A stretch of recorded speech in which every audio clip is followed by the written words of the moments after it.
there's probably like some landmines there that we just have ways to go to. Why we should not fear anything. Okay, so the question is he talking about Memnoch the Devil storylines, or is he talking about Realms of Atlantis story, Prince Lestat and the Realms of Atlantis storylines? That's my question. It's one of those two things. Hello, it is that time of the year again where we here at the Articulate Coven react to the news and info that comes out of San Diego Comic-Con 2025. And my goodness, there's a lot of it coming our way. So I'm excited to get into this with you. This particular video is from Screen Rant. It's their interview with the cast and some of the crew of Interview with a Vampire. It's actually now called the Vampire Lestat. This is Sam Reed, Jacob Anderson, Eric Bogosian, Roland Jones, and Daniel Hart. Daniel Hart is our composer, Roland Jones, the showrunner. Sam Reed, of course, plays Lestat. Jacob Anderson is Louis, and Eric Bogosian is the interviewer himself, Daniel Malloy. If you are not watching this series, but you've been caught by the buzz about season 3, I cannot recommend enough. Jump in and watch season 1 and 2 right now. This is a beautiful adaptation of this amazing story from Anne Rice, and the fact that they are changing the name and going forward with these books into the story of the Vampire Lestat, it says very good things about our future if you love Anne Rice's work. So let's see how this video goes. I mean, like, it's totally logical that he's up there going like, I'm a vampire, listen to my music, kind of like, you know, I want to drink your blood. Welcome one and all to San Diego Comic-Con. I'm Tatiana Hollander at the Screen Rant basement, here with the cast of Interview with a Vampire, or as it will soon be known, the Vampire Lestat. Drum roll. How are we all feeling? I thought that was a spoiler, but I guess this comes after. This is gonna be, we're jumping to the future. We're in the okay, future now. Okay, yeah. So first of all, Roland, I gotta ask you. Okay. Lestat's turn to tell his story. Yes. How does that change everything? Turning everything up to 11, if you will. Yeah, it's so interesting, right? So yes, there is a big VO. There's a big VO in the show. It was really strong in the Delightful book, and we tried for a little bit to try to write without it, and then we missed it desperately. And I don't know, he basically has to explain to the world why a particular rock album almost destroyed the entire planet. So, you know, it starts there. How about that? It's only coming out. All right. The fact that they're going right, first of all, I didn't realize I went live. Hi, everybody, the couple of y'all that are watching me. And I'm glad, honestly, that I did. That works out fine. But I had no idea that they were going to be so forward with the fact that the reason why Lestat is telling this story is because of the terrible thing that happens at the end of it. I mean, that's what Roland just said there. They tried to do it without that aspect of it, and they ended up having to go there anyway. I'm down for it. Bring on the queen. After the panel, not after the show. Oh, I mean, it's in the first minute of the show. That's not a spoiler. We do that in the first minute of the show. It's Sure. fine. Okay, yeah. Now, in April. All right, clap again. We'll start over. Sam, I was reading up, I was brushing up on my interviews. Okay. I saw you said that rock stars are inherently vampiric. Yeah. Can you talk about melding the rock star persona with the vampire? Why one is so perfect for the other? Well, firstly, I would say that Anne Rice always said that rock stars are inherently vampiric. So I was kind of just riffing on a theme that she said, but Plagiarism. Well, plagiarism. It's not plagiarism. He's just stealing from the best, baby. Some more, you know, kind of inspiration or just direct quoting. Like Lestat was instrumental in the creation of the Theatre of the Vampires, and you know that's a safe space for vampires to kind of chuck all their vampireness out there on the stage and kind of let loose and be themselves to a degree, hiding in plain sight. And God, he gets it. He so gets it, y'all. He understands this character and the story that Lestat tells in these books in a way that is genuinely shocking for the actor. It's shocking for the actor to give a damn, first of all, to that degree. But also the fact that he really, really understands what Lestat is about. Lestat wants to live out loud. Lestat wants to be at the center of attention, yes, but he also wants to be beloved. He wants to be a good guy.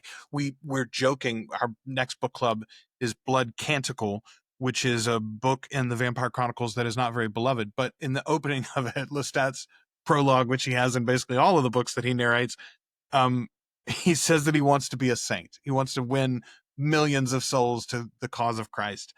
And like, he always has. He wanted to be a priest when he was a boy. He wanted to help people. He wanted to be of service. He wanted to be to have a purpose. And rock music is just another expression of that. He gets to be himself, but for a cause. The Theater of the Vampires was the same thing. And there's like a very strong link between the way that Lestat Goodness approaches gracious. being a rock star, a vampire rock star, as how he was when he was part of the Theater of the Vampires. And, you know, like, That man is beautiful, y'all. He's so beautiful. it's very true. Aside from what Anne Rice said, it's very true. Like, you know, like how many pop songs and rock songs are about being a vampire or have vampireness in them? You know, you could just look at Florence Welch or Chappell Roan or Olivia Rodrigo. Yeah, I was trying to think of her. You know, like, it's very, very common to kind of like, you know, associate otherness, associate kind of carnal desire with being a vampire, and it's very common. So it makes total sense to me. I mean, like, it's totally logical that he's up there going like, I'm a vampire, listen to my music, kind of like, you know, I want to drink your blood. He could be singing about anything, you know, but he's using that metaphor. So no brainer. I love that. Yeah. Very, very brainy answer to a no-brainer question. Thank you. No, it's all good. Brainiac. Try and be jokey. Yeah. Let me take a joke. No. So Jacob, Louis has been finding himself within season 2 and also presumably since season 2. What can you tell us about what's different about Louis in season 3?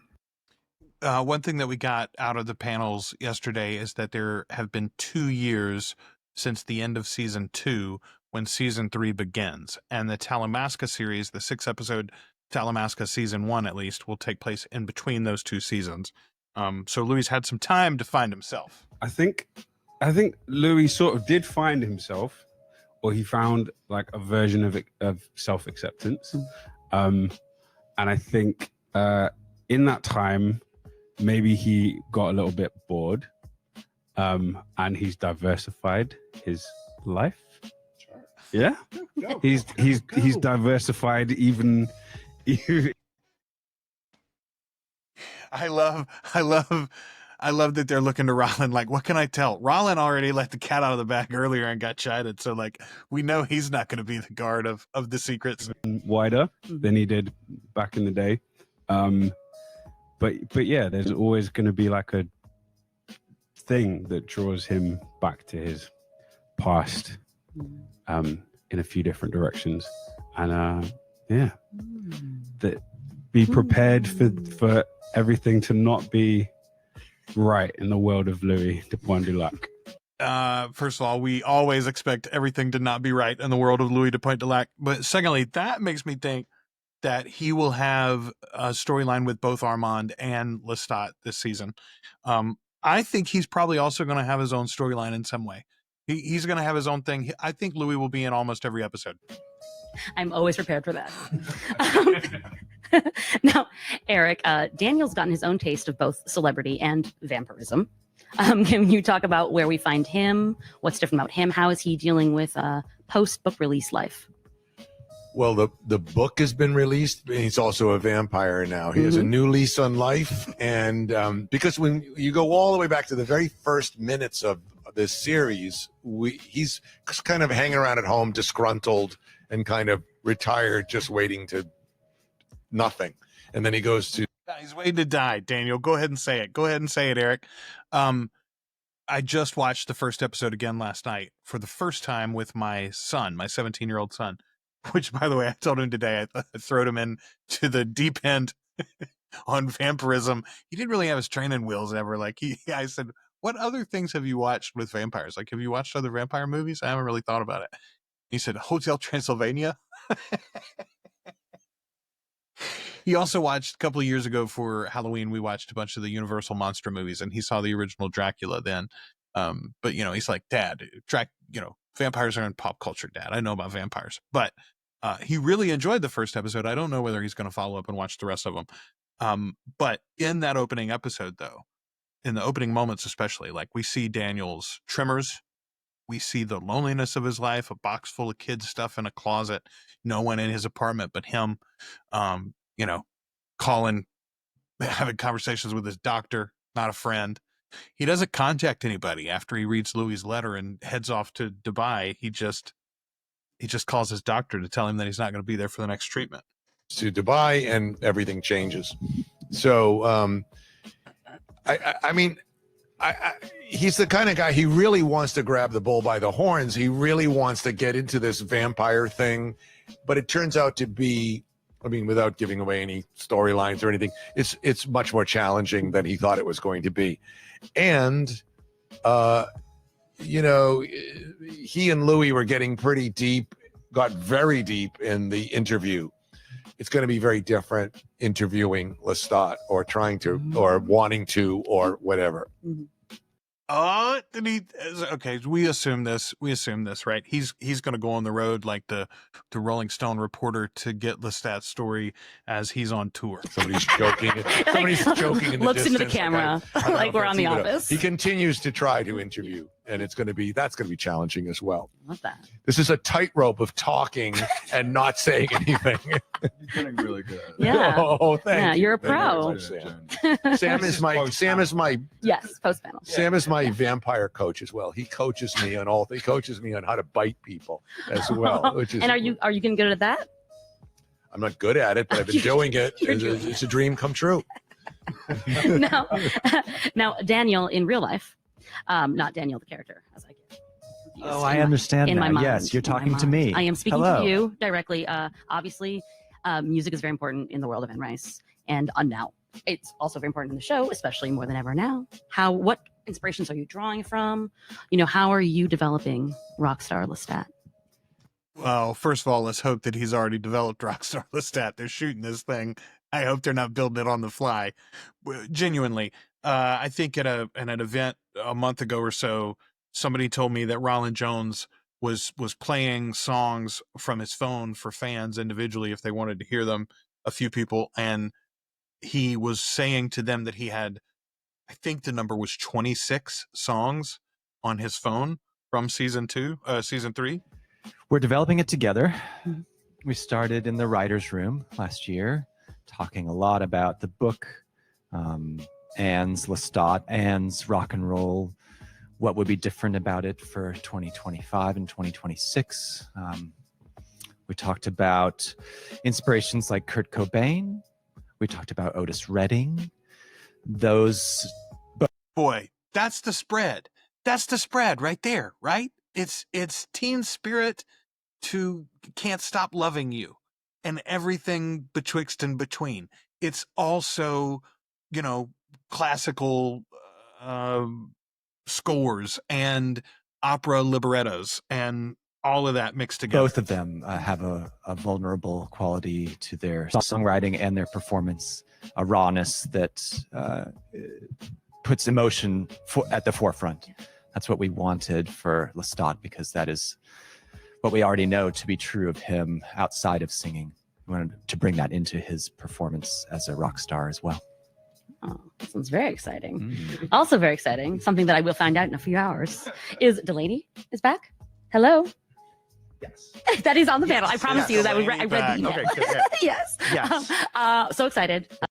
So I love that she verified that she had not said something out of turn there.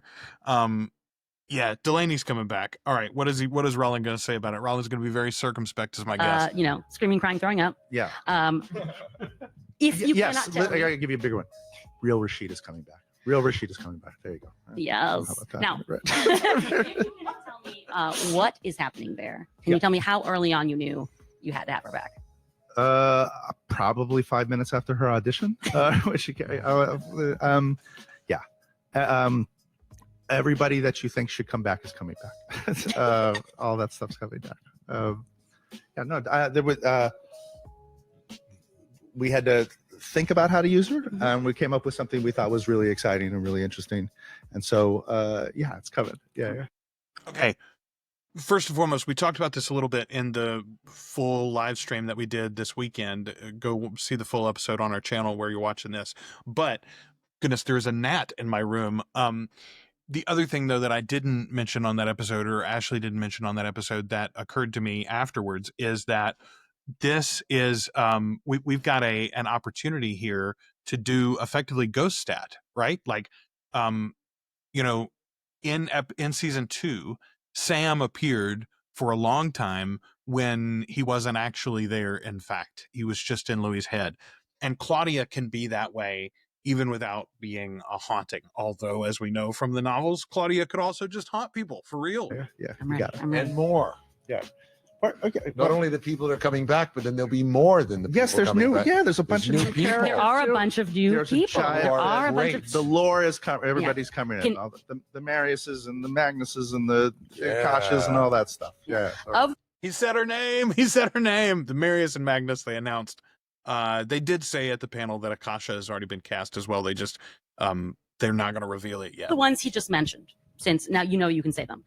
Who are you most excited to see on the show? Oh gosh, I mean, look, I've been like Jennifer Healy as Gabriella, going.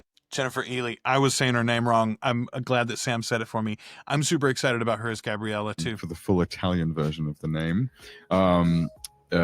is extraordinary and force of absolute chaos in the show, and an extraordinary actor. And I'm really excited for people to see that iteration of that character come to life for the first time ever. Yeah, so it's pretty great. And the perfect actress. Oh, the perfect actor for the role. Beyond perfect cast. I like that Sam corrected her and said actor. I go with the actor's gender neutral. You can say it for both. And I think too often in Hollywood, specifically, actress has been minimized. Now, obviously, Louis and Lestat have many miles to go before they can potentially be companions for one another again. So what can we expect in the meantime? How can fans of that relationship look forward to in season 3? Beef. Pure beef. No, I don't know. 100% beef. Like, it's such a fun dynamic to play because, you know, like, obviously we all know they love each other. We know they love each other, but, you know, the line between love and hate is so fine. You can't hate somebody you don't love, or at least you can't, you know what I mean? So you can not give a crap about somebody, not think about them if you don't love them, but if you love them, you can hate them. And I think You can't hate someone you don't love.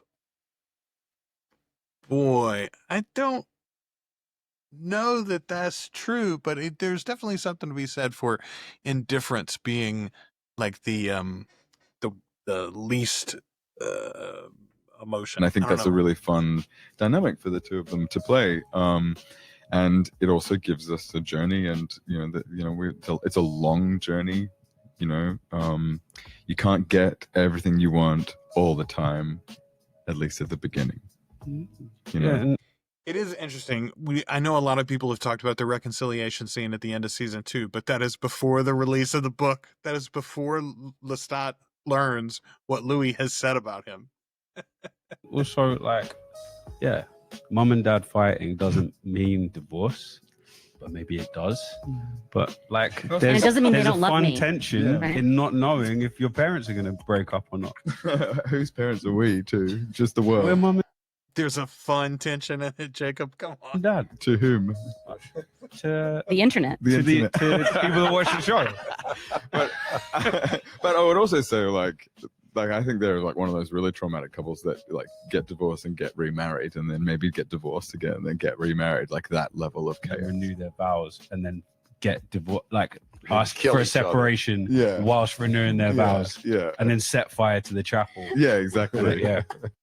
Yeah, Louis would absolutely get remarried to Lestat at the Vegas chapel and then burn down the chapel because they have a fight in the parking lot. Yeah, it gets Plus extreme one with you too. Yeah. Your fights are pretty bad. Yeah. No. Eric, one of my favorite storylines in season 2 was with Armand and Daniel. Can I expect more from where that came from? Go ahead. Armand and Daniel will be face to face again. And what else will they be? It's That's already. That's all. It's That's it. Roland cuts him off. Roland cuts it. That's enough. That's enough, Eric. That's all, folks. we've already shot some of it, and it's pretty intense. Revelatory couch right Yeah. here. My goodness. I want to say something about Screen characters. Rant has the script. Mhm. Has nothing to do with what we're actually Right. doing in this production, Mhm. but in the Anne Rice, and they will be. You just said Marius is coming, right? You just said that. Yep. Those Marius and Gabriella are two amazing characters, and I can't wait to see that. I don't even think I have any scenes with them really, but they are just amazing characters and very rich. I mean, I would love to be Marius in the real world. I mean, I like, first of all, I love Jacob taking the mic away from him, but also I love how excited Eric is to be a part of this show, right? Eric is kind of the elder statesman in the cast, and he could be a real fuddy-duddy about it all if he wanted to be. He could be laid back and like, this is just a paycheck, and like, I'm chewing up my scenery, but never mind what these other kids are doing. But as he just said, he doesn't even think he has any scenes with Marius or Gabriella really, or at least not any featured scenes where they're dialoguing, but he's just excited because they're good roles, and he knows those are two good actors. They're going to be great in the show with Rollins' words and the rest of this team's words. Yeah, it's really good, folks. This is really good TV. You're missing out if you're not way into this fandom. You were doing so well. It's still too close. I'll just keep it over here. I think you're doing great. I think you're doing a great job. You need to read more books. You need to read more of the books. And you be Trump. It's good advice. Like the live heart. I appreciate that. Thanks for everybody who's watching this live on YouTube, by the way. I genuinely didn't mean to go live. I forgot I had set the studio as live. care. I will do more of this though in the future. I think we're Hey, we got finished. it. I I got think it. I'm canceled. That's it. I'm off the show. Sorry, AMC. Cancel my contract. Daniel, Never. you mentioned kind of like building Lestat, in the musical world together. Yeah. Can you talk about any one moment or song that really stands out to you or musical piece without spoiling anything, obviously? Is there anything that really? So I haven't heard it yet, but he played one apparently at the panel at San Diego Comic-Con. We've done some recording already of some of the songs for season 3 because we'll be performing them with Lestat and with his band on camera. So we had to have stuff ready to go before we started filming. To do that, we needed Sam in the studio, and we did a chunk of songs already. We still got some to go, but did a chunk of songs where Sam came in and sang a bunch of songs in a row in a studio for several days. There was a particular song that I can't tell you many details of, but a particular song plays a pivotal role in one of the episodes early on that we needed sooner than later. I had sung on the demos to give Sam something to work from because I was just sort of holed up by myself writing all these songs in the writer's room. So I had sung on the demos to give Sam something to work from. He came in. He had been working with a vocal coach. I had not been there, so I didn't know what he had been working on. He came in, he started to sing this song in the studio, and I just turned to the engineer. We were just looking at each other, just so thrilled by the choices that he was making that were not something that I had sung on the demo, that were things that he had brought to it himself, things that were part of Lestat, things that were part of Sam's particular vocal style and range that are different from my own. It was so delightful to hear, such a joy, a thrill, total thrill. Man, okay, I couldn't have gotten a better endorsement of what Sam is doing with this music than what Daniel just gave us. He's acting the songs, right? I mean, Sam, we know Sam has a musical background already. This is something that he's done before. He sang as an actor.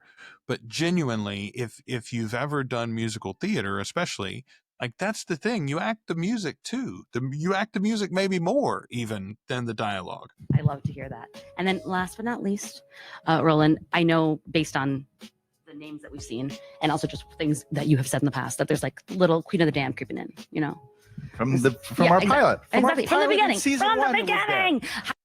Yeah, absolutely. There's stuff mentioned from the very beginning. Those Who Must Be Kept and Akasha's name are mentioned in season 1. Magnus is mentioned in season 1, but the whole story, this is why I genuinely believe we're not in danger of cancellation with this show, no matter how this season goes. And it is going to be weird for people. Like I've seen people talking about this, like, oh, this is really going to blow up. I do think the Rockstar thing is going to bring a lot of attention. I just also want us to all be aware, like, if you're not in love with these vampires already, I do not know if Glam Star Lestat is going to win over any normies. That's not really going to happen, I don't think. But I think we're going to go all the way to Queen of the Damned. If we get at least there, then AMC has this whole world that they could spin off into with the ancients, right? The elders, the children of the millennia, and the first brood, and et cetera, et cetera. There's lots of different ways you could go, even without paying Sam a whole bunch more money or Jacob a whole bunch more money. So I think they're going to get at least there, just because it makes sense to get back their investment. However, I would like to know, is there anything that is off the table in the Anne Rice Vampire Chronicles world? Is there anything that you're like, I don't know that we can do that? Oh. Good. First of all, that's a great question. And Rollin just straight up said, nope, nothing that we can't do. You're damn straight, there's nothing you can't do. These books are crazy. You're right. They're out there in places. But, like, they're great stories. They've been bestsellers already. Every single, all of them have been bestsellers eventually. Ooh, okay. Why? No, I just, mean, you know. I don't know. Oh, You said that. You said something to me. You can say Captain now, but like, yeah, there's probably. I mean, for me, there's things way deep down there, and there's probably. Get on the mic. Get on the mic, Rollin.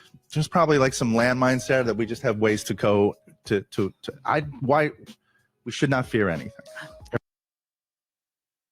Okay, so the question is he talking about Memnoch the Devil storylines, or is he talking about Realms of Atlantis story, Prince Lestat and the Realms of Atlantis storylines? That's my question. It's one of those two things. Everything should be on the table. Yeah. We are fearless. Yeah. In Enter the Vampire Lestat. Okay. Thank you so much for coming in, guys. Have a wonderful Comic-Con. Thank you. Great interview. Excellent interview. Really, really good interview. I like that one a lot. Let me stop the recording here. Not the recording, but let me stop the playing of the video in my ears. Hey, let's see. I finally made it to a live chat. Yeah, honestly, you made it to a live chat because I didn't mean to do a live chat. I'll be very honest with you, but I'm glad I did. It worked out great to do this. And again, I'll probably do one of these. Honestly, I'll probably go live once every night this week, and I'll get Ashley to do the same thing. I'll tell her how to do it.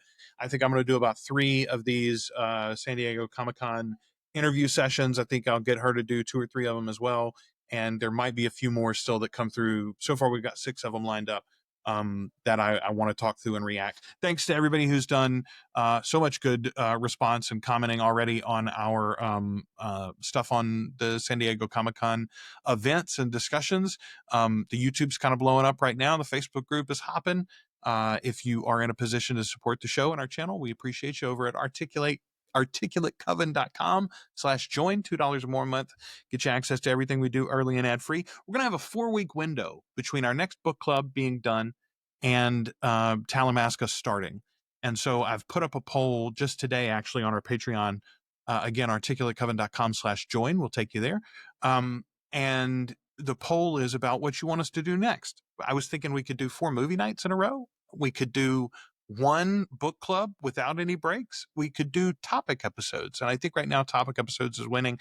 The idea there would be maybe we do an episode where we rank our favorite characters from the Vampire Chronicles, or we do an episode where we just talk about, Anne's life, kind of a biography episode. Or we talk about the lore of the Talamasca or something like that.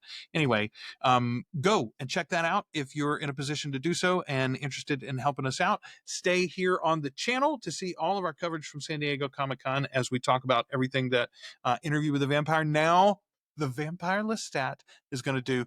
Boy, I hope they name that first episode Wolf Killer. I'm just going to keep my fingers crossed on that one. Haven't heard it officially yet. Thanks, everybody, for hanging out with us again. And, oh, wait a minute. I got something here. I love that Rollin said that nothing is off the table, which makes me think of Memnoch. You took the thoughts right out of my head. Yeah, there's 2 things, and people who've read all the books know there's a major plot point in Realms of Atlantis, Prince Lestat, Realms of Atlantis, the 2nd book of the final trilogy. And then there's the main thrust of Memnoch the Devil, but in particular, there's one scene in Memnoch the Devil that would be like, really? They did what now? I guess technically there's one of those in Tale of the Body Thief as well that people always talk about, but it's lesser, in my opinion, than the Memnoch the Devil storyline that everybody always raises. All right. Thanks to everybody who joined us. Thanks to everybody who supports us, and thanks to everybody who follows us here on the channel. If you are an Anne Rice lover and already doing all of those things, then share us with a friend that would also love this show. We'll be back soon.